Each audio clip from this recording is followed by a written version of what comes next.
वैदिक पंचांगानुसार गोकुळाष्टमीची तिथी रविवार दिनांक 25 ऑगस्ट 2024 ला मध्यरात्री 3:39 सुरू होणार आहे, तर सोमवारी 26 ऑगस्ट रोजी मध्यरात्री 2:19 ही तिथी असेल.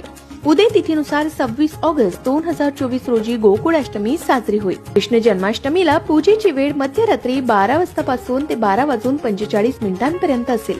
यंदा बाळ गोपाळाची पूजा करण्यासाठी 45 मिनिटांचा वेळ असेल. शिवाय या दिवशी सर्वार्थ सिद्धी योग जुळून आला असून हा योग दुपारी 3:55 पासून ते 27 ऑगस्टला पहाटे 5:57 असणार आहे.